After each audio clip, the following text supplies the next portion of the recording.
आज के लेक्चर में हम थर्ड यूनिट पेपर सेकंड की थर्ड यूनिट स्टार्ट करेंगे।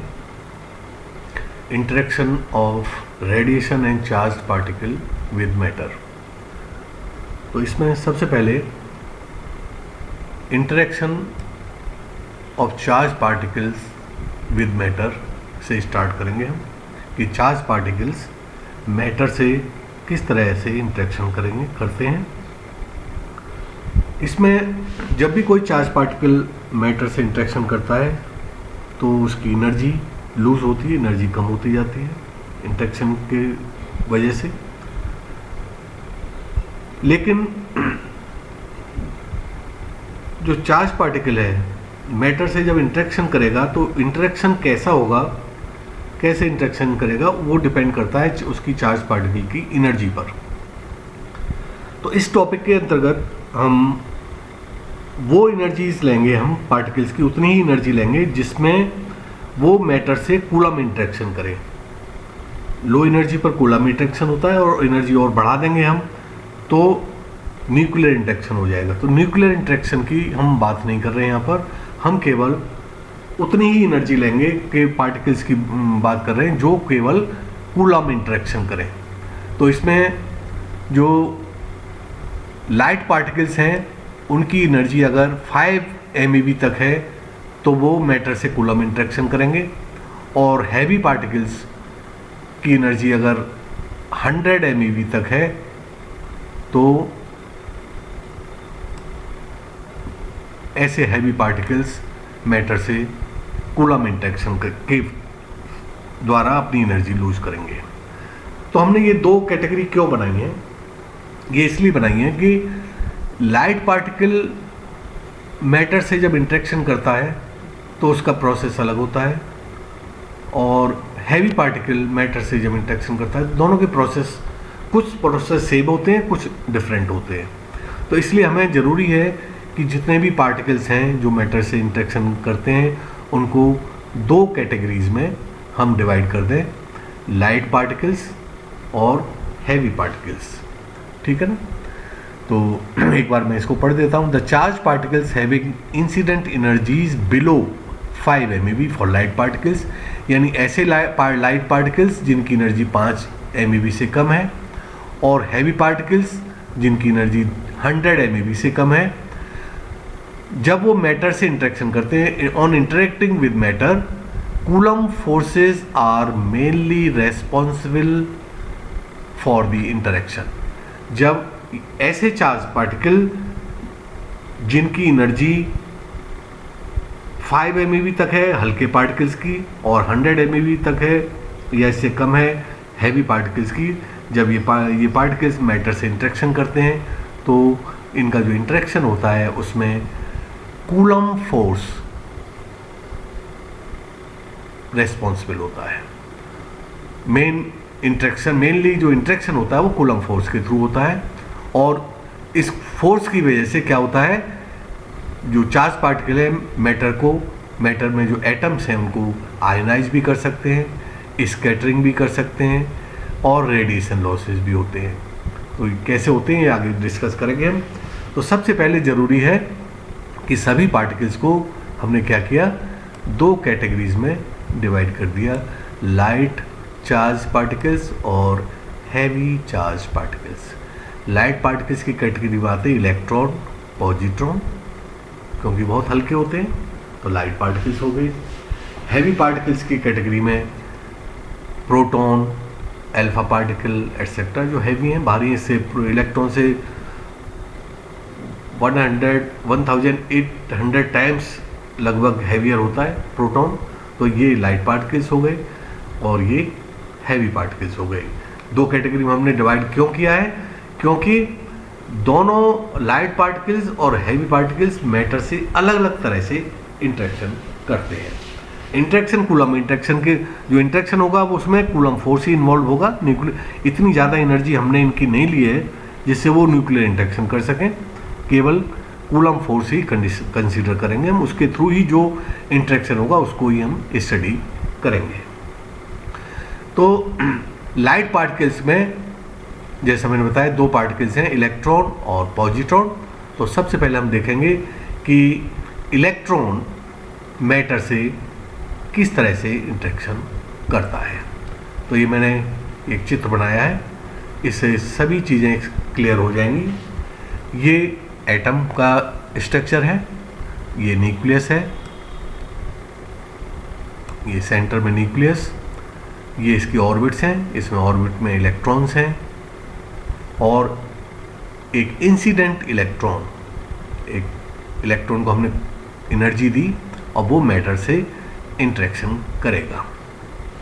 तो यहाँ देखिए अलग अलग एनर्जी पर अलग अलग तरह के प्रोसेस हो रहे हैं। जब इलेक्ट्रॉन की एनर्जी, एक तो आपको याद होना चाहिए इलेक्ट्रॉन का जो रेस्ट मास होता है, यानी रेस्ट मास मीन्स me या m0c²। m0 इलेक्ट्रॉन का रेस्ट मास है, me मान सकते हैं या m0c²। तो ये कहलाती है इलेक्ट्रॉन की रेस्ट मास एनर्जी, और इसकी वैल्यू होती है, ये हमेशा याद रखना, 0.51 MeV। कितना? 0.51 MeV। तो जब इलेक्ट्रॉन, जो इलेक्ट्रॉन ये मैटर मान लीजिए, मैटर में जो इलेक्ट्रॉन से इंटरेक्शन करेंगे तो एटम से करते। तो हमने एक एटम ले लिया है एग्जाम्पल के लिए, तो उस एटम से कैसे इलेक्ट्रॉन से इंटरेक्शन करेंगे। तो जब इलेक्ट्रॉन की जो एनर्जी है वो इलेक्ट्रॉन वोल्ट या किलो इलेक्ट्रॉन वोल्ट के ऑर्डर की होगी, तो ऐसा इलेक्ट्रॉन एटम में इतनी कम एनर्जी है ये कि जो आउटर इलेक्ट्रॉन्स हैं एटम के, क्योंकि इलेक्ट्रॉन नेगेटिवली चार्ज्ड है और इसे एटम में जो इलेक्ट्रॉन्स हैं वे भी नेगेटिवली चार्ज्ड हैं, तो उनसे रिपल्सन होगा, इसका coulomb repulsion force, repulsive force लगेगा। तो ये इतनी कम एनर्जी पर एटम के अंदर एंटर नहीं हो सकता, ये बाहर से ही स्कैटर हो जाएगा। एटम के अंदर जाने की बजाय एटम के ऊपर से ही स्कैटरिंग हो जाएगी इसकी। तो इस प्रोसेस में ये इलेक्ट्रॉन है, जो भी इंसिडेंट एनर्जी होगी वही इसकी स्कैटर्ड एनर्जी होगी, कोई एनर्जी लॉस नहीं होगा। इस प्रोसेस में कोई एनर्जी लॉस नहीं होगा। पहला प्रोसेस है जो लो एनर्जी पर, इस एनर्जी पर जो इलेक्ट्रॉन की जो वेलोसिटी है v, लाइट की वेलोसिटी से बहुत कम होगी, लाइट की वेलोसिटी से बहुत कम वेलोसिटी होगी, और इस एनर्जी पर ये जो इलेक्ट्रॉन है एटम के आउटर मोस्ट जो ऑर्बिट है इलेक्ट्रॉन्स की, उसके बाहर से ही स्कैटर होता हुआ निकल जाएगा। तो इस प्रोसेस में ये जो इलेक्ट्रॉन है, जो चार्ज पार्टिकल हमारा लाइट चार्ज पार्टिकल, ये कोई एनर्जी लॉस नहीं होगा इसका, जिस एनर्जी का आया था उसी एनर्जी से निकल जाएगा। ये कहलाती है इलास्टिक स्कैटरिंग। थोड़ी और एनर्जी बढ़ा दें हम इलेक्ट्रॉन की, यानी इलेक्ट्रॉन की एनर्जी 0.51 MeV से थोड़ी कम हो, तो इस एनर्जी पर ये जो इलेक्ट्रॉन आ रहा है ये एटम के अंदर एंटर कर जाएगा, और एटम के अंदर एंटर करते ही जो एटॉमिक इलेक्ट्रॉन्स हैं उनसे इंटरेक्शन करेगा, और इंटरेक्शन के फलस्वरूप एनर्जी लूज होगी यहाँ पर। तो ये कैसी स्कैटरिंग हो गई? In elastic scattering. और इसके बाद ये स्कैटर होता हुआ बाहर निकल जाएगा। लेकिन यहाँ पर इंसिडेंट एनर्जी और स्कैटर्ड एनर्जी सेम नहीं होगी, एनर्जी लूज हो जाएगी यहाँ पर इस इलेक्ट्रॉन की। जब energy is less than m0c², यानी 0.51 MeV से थोड़ी कम है अगर इलेक्ट्रॉन की एनर्जी, तो इसकी जो वेलोसिटी होगी लाइट की वेलोसिटी से तो कम होगी लेकिन बहुत कम नहीं होगी। तो ऐसे में ये इलेक्ट्रॉन एटम के अंदर एंटर कर जाएगा, और एटम के अंदर एंटर करेगा तो एटॉमिक इलेक्ट्रॉन से इसका कूलम इंटरेक्शन होगा, और उस इंटरेक्शन के फलस्वरूप ये अपनी एनर्जी लूज करेगा, और लूज करने के बाद जब स्कैटर होगा तो स्कैटर्ड इलेक्ट्रॉन की energy, the energy of scattered electron will be less than the energy of incident electron. अब हम थोड़ी एनर्जी और बढ़ा दें। इलेक्ट्रॉन, जो इंसिडेंट इलेक्ट्रॉन से जब एटम से मैटर से इंटरेक्शन करा रहे हैं तो हम एनर्जी बढ़ाते जा रहे हैं। पहले बहुत कम एनर्जी थी इलेक्ट्रॉन वोल्ट के ऑर्डर की, फिर MeC² से थोड़ी कम थी, अब MeC² से थोड़ी ज़्यादा ले ली हमने। 0.51 MeV से ज़्यादा एनर्जी होते ही जो इलेक्ट्रॉन की जो वेलोसिटी है वो लगभग लाइट की वेलोसिटी के बराबर तो हो नहीं सकती, उससे कम ही रहेगी, लेकिन लगभग लाइट की वेलोसिटी के बराबर हो जाएगी वेलोसिटी इलेक्ट्रॉन की इस एनर्जी पर। और इस केस में ये इलेक्ट्रॉन सारी ऑर्बिट्स को पार करता हुआ न्यूक्लियस के पास पहुंच जाएगा। कहाँ पहुंच जाएगा? न्यूक्लियस के पास पहुंच जाएगा। और न्यूक्लियस पर चार्ज है पॉजिटिव, इलेक्ट्रॉन पर चार्ज है नेगेटिव। तो अब जो इसकी स्कैटरिंग होगी वो न्यूक्लियस के द्वारा जो कूलम फोर्स लगेगा इस पर, उसके द्वारा स्कैटरिंग होगी इसकी, ठीक है ना। तो यहाँ पर भी ये एनर्जी लूज करेगा, लेकिन ये न्यूक्लियर कूलम फील्ड के वजह से करेगा। यहाँ ये इलेक्ट्रॉन में जो फोर्स लग रहा है उसके थ्रू एनर्जी लूज करेगा। तो ये भी क्या होगी? इन इलास्टिक स्कैटरिंग होगी। लेकिन ये स्कैटरिंग होगी किसके द्वारा? न्यूक्लियस स्कैटरिंग और in elastic scattering of electron by the nucleus, क्योंकि न्यूक्लियस पर भी चार्ज है पॉजिटिव चार्ज, इलेक्ट्रॉन पर भी चार्ज है, कूलम फोर्स यहाँ भी लगेगा। तो यहाँ पर भी इलेक्ट्रॉन एनर्जी लूज करेगा और ये इन इलास्टिक स्कैटरिंग होगी न्यूक्लियस के द्वारा।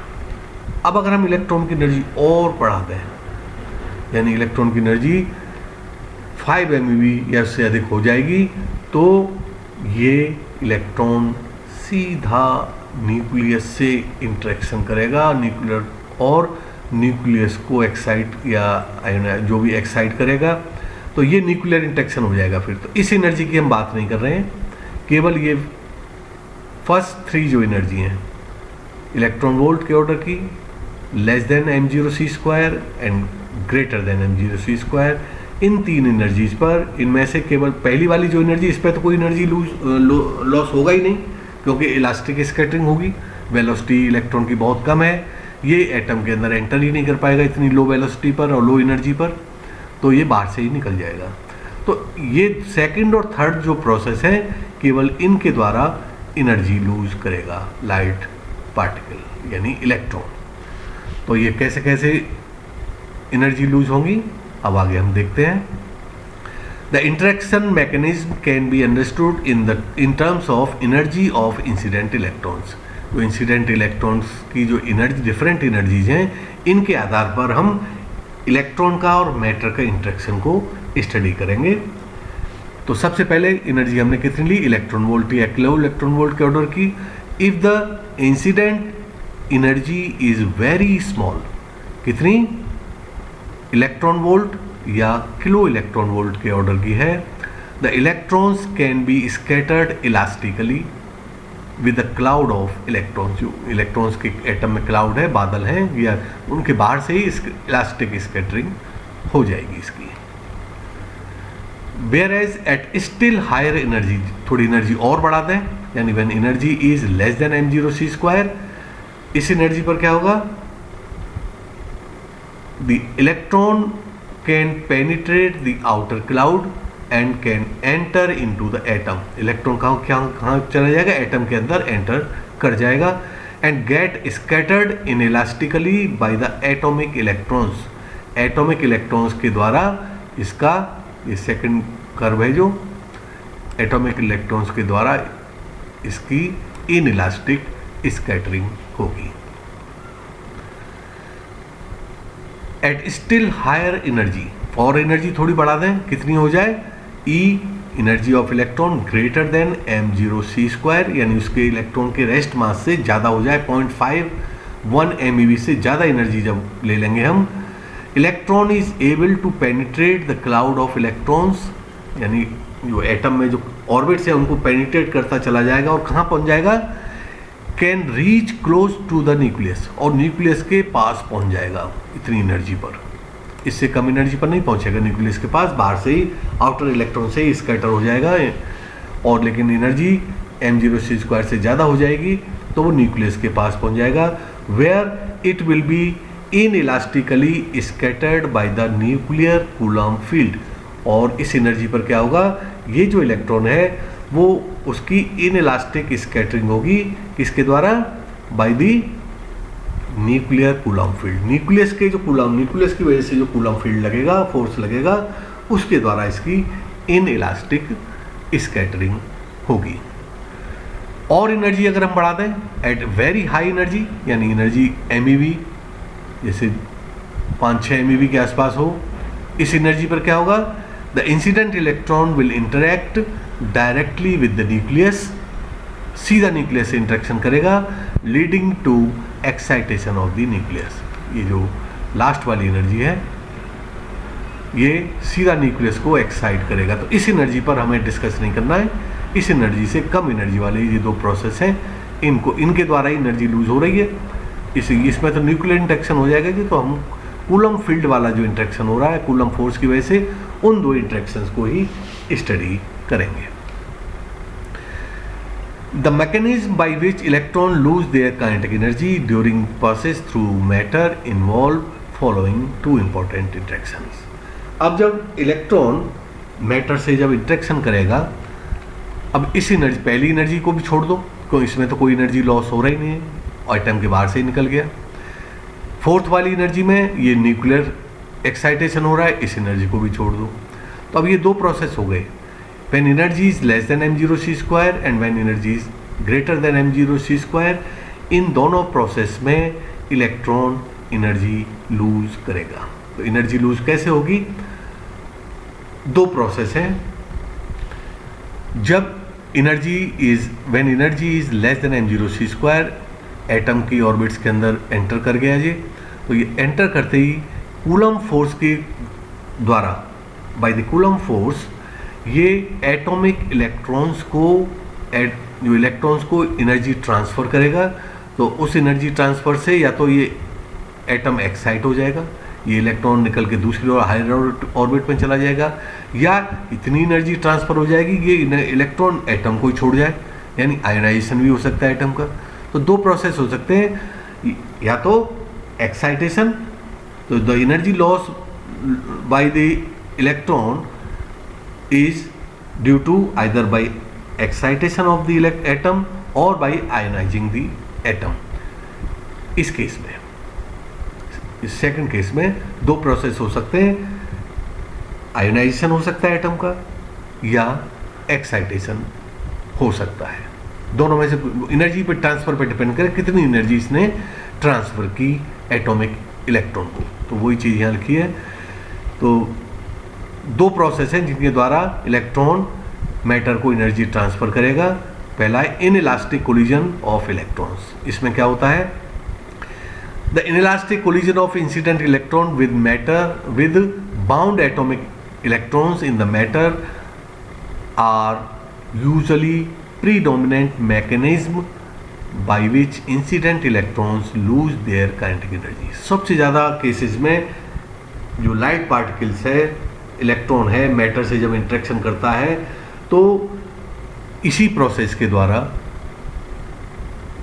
उसकी एनर्जी लूज होती है।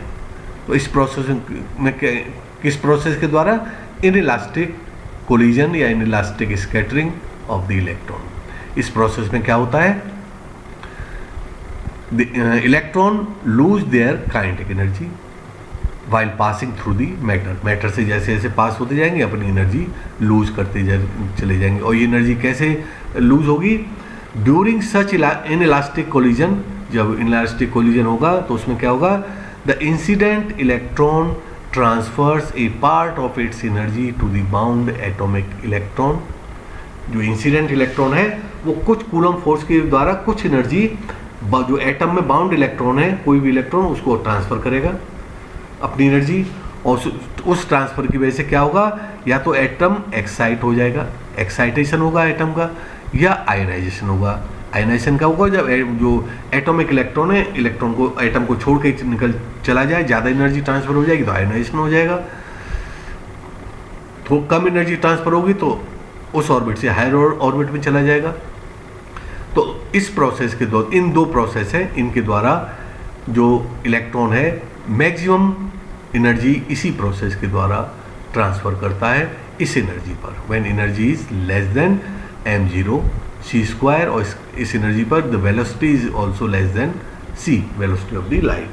ठीक है। Quantum mechanically it has been found that the mean energy loss per unit path length due to inelastic collision is given by the following relation, यानी इस एनर्जी पर, इस एनर्जी का इलेक्ट्रॉन है मैटर से जब इंटरेक्शन करता है तो अपनी एनर्जी या तो एक्साइटेशन के द्वारा लूज करता है या आयनाइजेशन के बाई आयनाइजिंग द एटम या बाई एक्साइटिंग द एटम। एक एटम को एक्साइट किया, फिर आगे चला गया, आगे दूसरा एटम होगा उसको एक्साइट करेगा, फिर तीसरे को करेगा, ऐसे करता चला जाएगा जब तक कि उसकी एनर्जी एक मिनिमम रिक्वायर्ड एनर्जी से कम नहीं हो जाती, तब तक वो इंटरेक्शन करता हुआ मैटर के अंदर चलता चला जाएगा। ठीक है ना। तो जो एनर्जी लॉस, तो जो एनर्जी लूज करता है मैटर में, मान लो यहाँ एक एटम है, एक एटम यहाँ है, मान लीजिए दूसरा एटम यहाँ है, तीसरा एटम यहाँ है, तो पहले इससे इंटरेक्शन किया, फिर इससे जब निकला दूसरे से इंटरेक्शन किया, तीसरे से, इस तरह से मैटर में चलता चला जाएगा। तो उसका हम निकालते हैं एनर्जी लॉस पर यूनिट पाथ लेंथ, कितनी उसने डिस्टेंस कवर की और कितनी एनर्जी लूज की, तो उनका जो रेशो है energy lost per unit path length, उसका जो फॉर्मूला है उसको हम इस फॉर्मूले से उसकी एनर्जी लॉस को रिप्रेजेंट करते हैं, माइनस DE ओवर DX। ये माइनस इसलिए लगा है कि जैसे जैसे पार्टिकल आगे बढ़ता जाएगा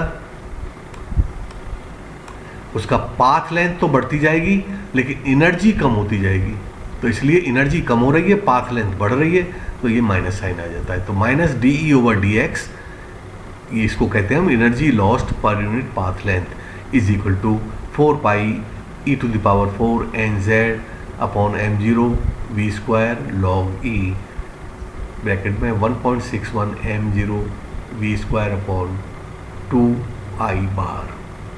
इस इक्वेशन से ये हम एनर्जी लॉस पर यूनिट पाथ लेंथ, किस एनर्जी पर, जो energy when energy is less then, energy of electron is less then m0 c square, यहाँ पर n is the atomic density,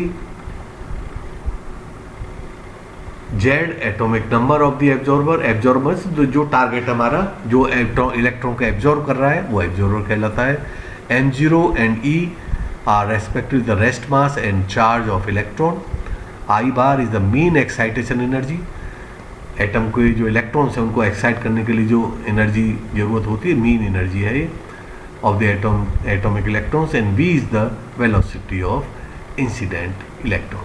तो इस फॉर्मूले से हम उसका एनर्जी लॉस निकाल सकते हैं when an electron interacts with matter and it's energy is less then m0 c square.